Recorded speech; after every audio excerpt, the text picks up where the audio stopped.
Bismillahirrahmanirrahim. Assalamualaikum warahmatullahi wabarakatuh. Salam dan bahagia Bapak Ibu Guru.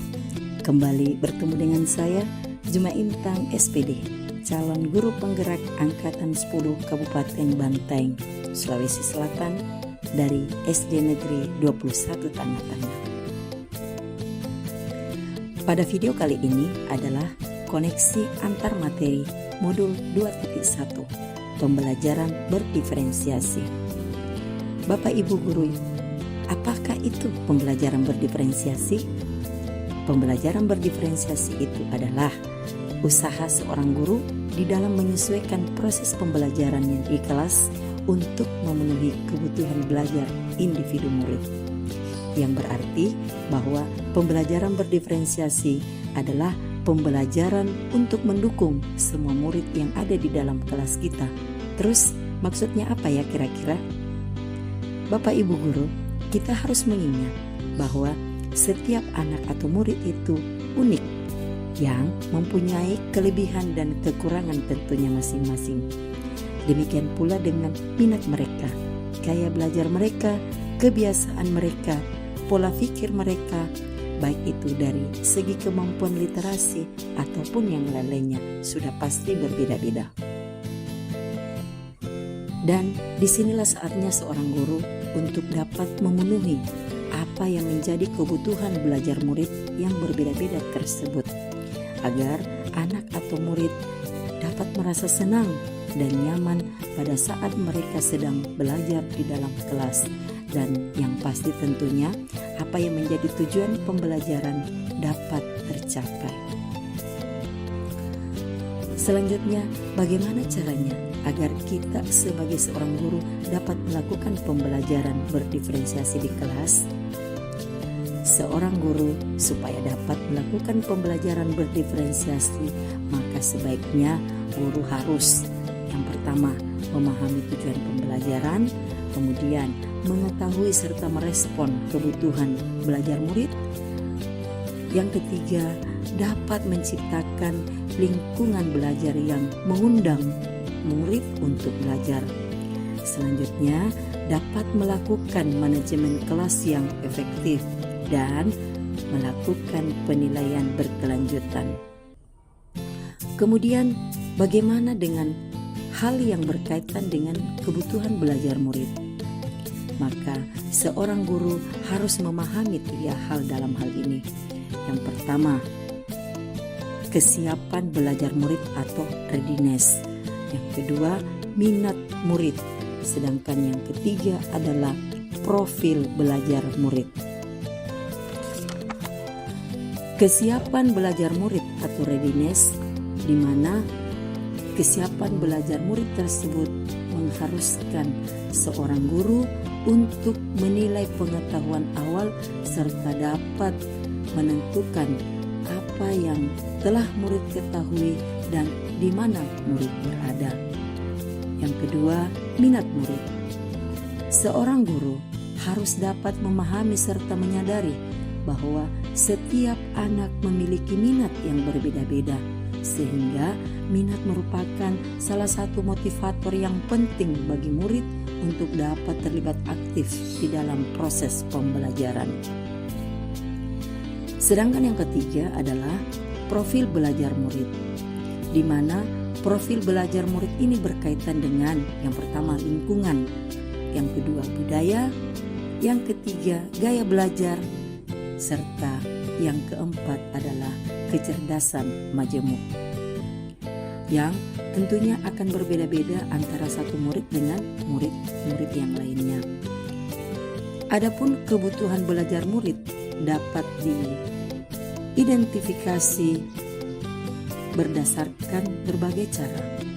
Seperti yang pertama, mengamati perilaku murid-murid. Yang kedua, mengidentifikasi pengetahuan awal.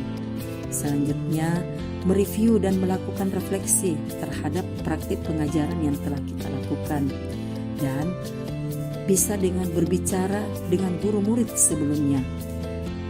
Selanjutnya, membaca rapor murid di kelas sebelumnya, dan selanjutnya menggunakan berbagai penilaian formatif dan diagnostik.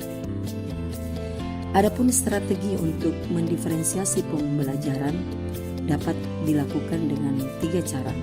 Yang pertama dengan diferensiasi konten, yang kedua diferensiasi proses, dan yang ketiga adalah diferensiasi produk.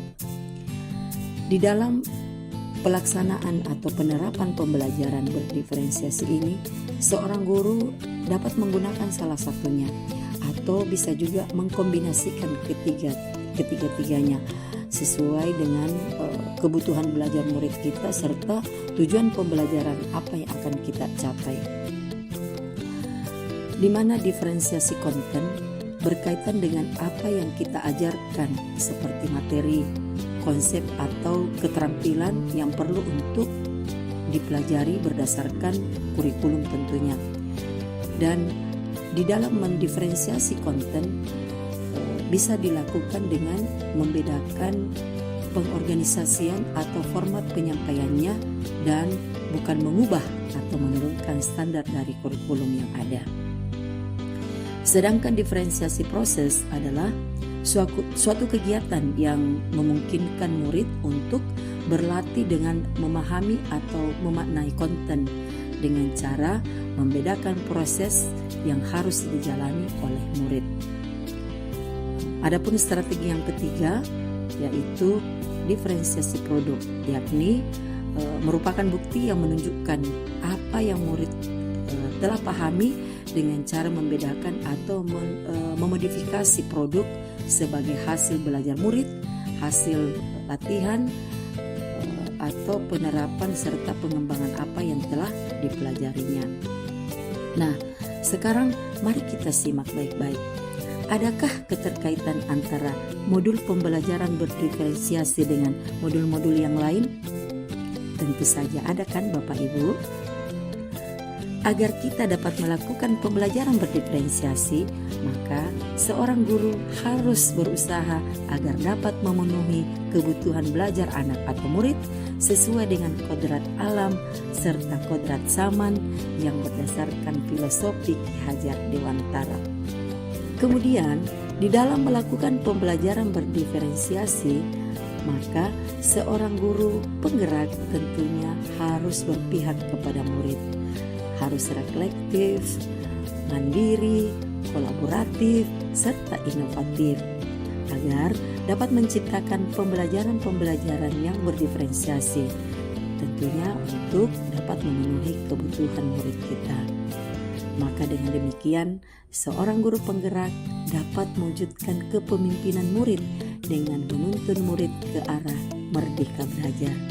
Sehingga hal ini sangat sesuai dengan nilai dan peran guru penggerak. Selanjutnya, pembelajaran berdiferensiasi itu juga dapat menjadi salah satu strategi agar dapat mewujudkan visi seorang guru penggerak yang tentunya selalu berpihak kepada murid. Sehingga di dalam pelaksanaan pembelajaran berdiferensiasi antara guru dan murid harus ada apa yang dikatakan keyakinan kelas terlebih dahulu, agar di dalam proses pembelajaran dapat berjalan dengan baik sesuai dengan nilai-nilai budaya positif. Demikianlah pemaparan koneksi antar materi modul 2.1. Semoga dapat menginspirasi kita semua. Terima kasih. Salam guru penggerak, tergerak, bergerak, menggerakkan. Assalamualaikum warahmatullahi wabarakatuh.